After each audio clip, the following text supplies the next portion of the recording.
Well, welcome all, and welcome Mr. Barry Peatling to the Barry Peatling Sports Show. And welcome to you, Colin Sutcliffe, and all my viewers around the world and interstate. We've got just about got this little camera. I've got another new camera fixed up, and hopefully it can stay nice and good visual.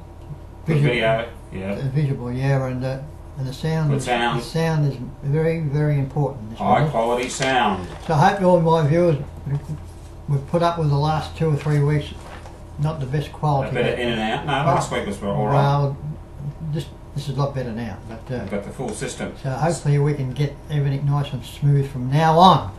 Because it's very frustrating. Exactly. So before we get into the current games, we wanted to talk about something from yesteryear. Well, I'll give this a bit of a mention. So straight up to the camera, Barry. For my one and only century in a game of cricket, here it is here. In writing and headlines too. Peatney was playing with Rapanyap against Manu. Was it Manu? No, Matawa. Went in, first dropped down, 131 not out, and probably about a bit over an hour.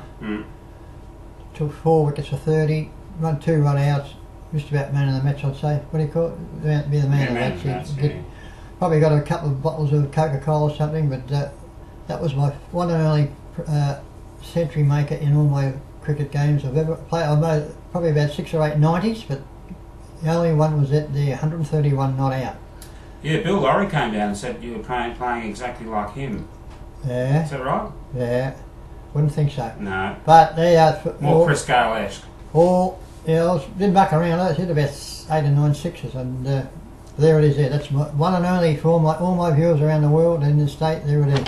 There it is. There. Excellent. So that's a little bit from yesterday. Yeah. Now the Australia-New Zealand one-day series is just completed. Completed, and in Australia was far too good for the Kiwis this year. They just took them apart, and well, they clean swept them. Well, 3-0. I don't think they've done that for a while, but New Zealand, the big stars, Guptill, made a couple of 50s, but he never looked like taking Australia's bowling apart. But no, Australia's just too good. He made 100 in the first one. But I said to the viewers last week, he is very good to watch, this fella. I mean, when he's going, he's a star. How good is Australia then, Barry? Well, I think they'll prove that they're starting the day-night test on Thursday against Pakistan. They'll fix. It's a 3-test series, is it? 3-test series. It's the Brisbane, Melbourne, MCG, Sydney. Sydney, yeah. All the big venues. So Pakistan have got the headline act this year. Well, they'll fix up the packies and. And a day-night. This has got to be a day-night test match. Would that be a first or not? In Brisbane. Or wherever, anyway. Well, we every time this comes up, you say this has got to be the first. Well, the day-night is test for sure in Australia. 2 times in Adelaide. So I've been watching too much, but I've just. So one last year, one this year, about 2 weeks ago. Well, don't worry about concept there. It's a day-night, but it's very unusual. All right. That's the pink ball. Yeah, pink ball. That's the pink ball. I'm not overwrapped in this day-night stuff. Other ordinary days, and this is test cricket. Not. It gets a bit interesting at night time. We're trying to compete with the Big Bash. That's what they're trying to do. Yeah. And when does the Big Bash start? This next week too. Big Bash starts on the 20th. So they're trying to compete with Tuesday. Anyway, that'll be very, very interesting to watch because we got the 2. So the Big Bash is happening too. We'll be talking about that next week. Well, as well as the Test match and all that. That is one of the best. When I first started, I wasn't too happy with it. But now I'm hooked on this Big Bash. That is the game to watch. Everyone, when they go out, they all want to make quick runs, and that's what you call action all the time. And it's the drug of the. It is. It's the drug of summer. It's the drug of summer, Barry. Very good to watch. So who were the stars for Australia? Well, I'll give you the stars. There's only 2: Stephen Smith and David Warner. I said something about Stephen Smith's 160 last week, and his catch. Catch is the best catch I've ever seen. Everybody in the papers and around the world agrees with me, and he's one of the best. Nearly the best catch. Yeah, the one where he lands in the ground. He's sideways, just vertically was. Was it the last catch? Because he also had one. Well, he's taken a lot of good catches, but this one was the best. It was in the gully, and it was the one that because he took the last wicket on on Friday.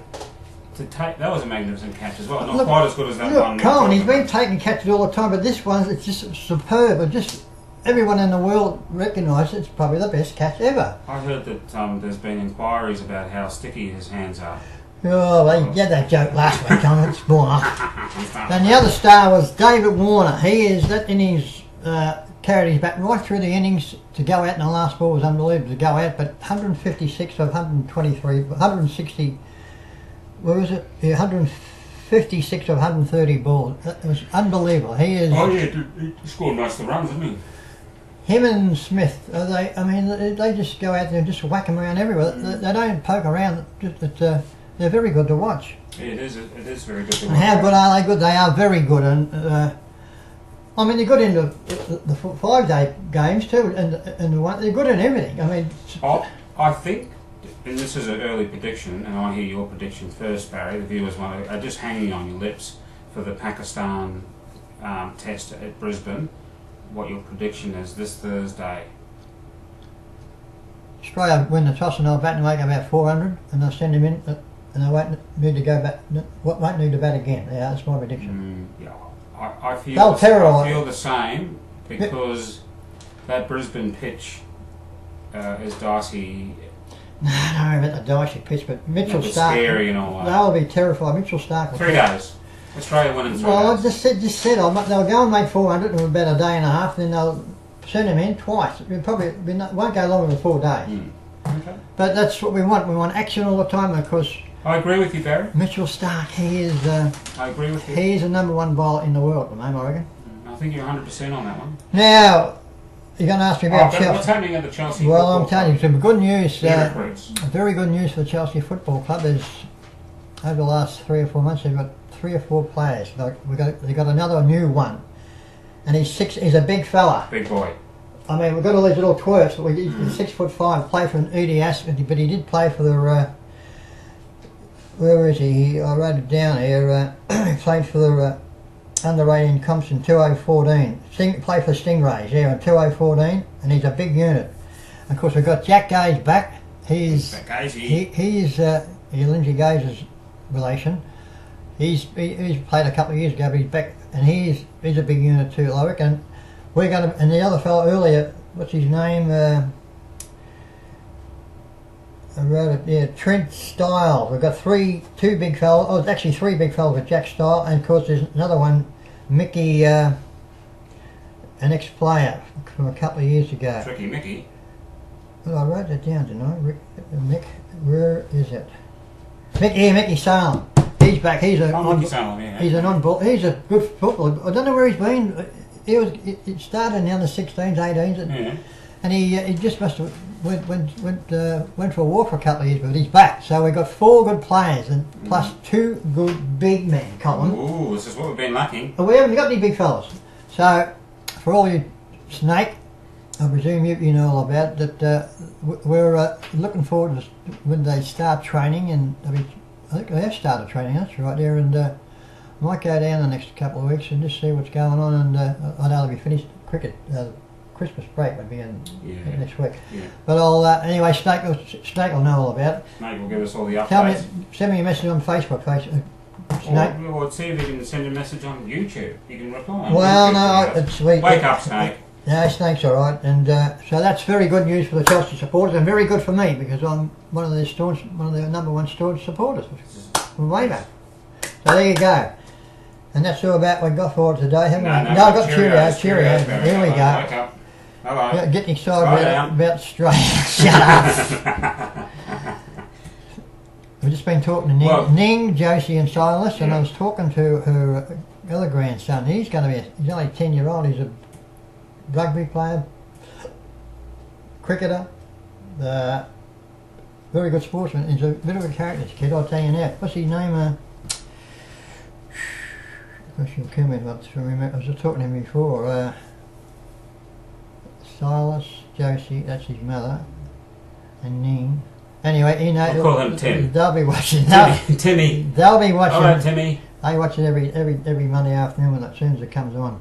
And of course, PH, Sandy and Carlos. Haven't heard you for a while. Give me a call, PH, and have a chat and tell me what's going on. Or I might give you a ring tonight myself. What's today? Monday. Yeah, Monday. I might give you a ring tonight, PH. All right.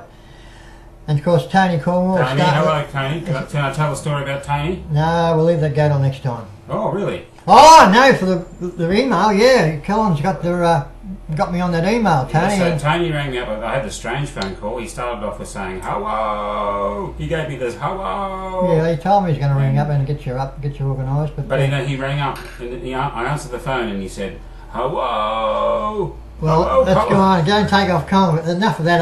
Elma's gone anyway. Forget all about that's her. what he started up with. So anyway, that. So we had this reply from the a recent newspaper article, or it was 2011 really. Person was inquiring about who you are because you left a message for Mick Sybin's memorial service, and Cassandra is her name. I remember that. I remember that now. But we'll. He's very clever, Tony. He'll probably give me a call tonight, Tony. Tell me Colin's reply to that thing. So with a bit of luck, that girl, he put my phone number on the reply. With a bit of luck, she might give me a ring tonight and or the next few days and find out who she actually is and where she was and how she got to know me and all that. Because Mick Sybin, he was a coach of Rapandit, but she mentioned him in the email to Tony. So hopefully I'll get a reply from Cassandra. It's a very long name, Cassandra. It is. It takes half an hour to say it. Yeah. No, Cassandra. Could you shorten it, please, Cassandra? Cassie. Yeah, good. And so, well, I just give to Tony Cornwall. Yeah, give me a call tonight, Tony, around about 9. We'll have a chat and tell me what's going on, what you've been up to, and but that's about all we got for today. Nice and short and sweet. With a new camera back. Yes. This new camera's back in. Hopefully, it'll go all right this time. But that's all from me today. And that's goodbye from me. See you all next week. Goodbye. Goodbye, mate. Goodbye. Bled up.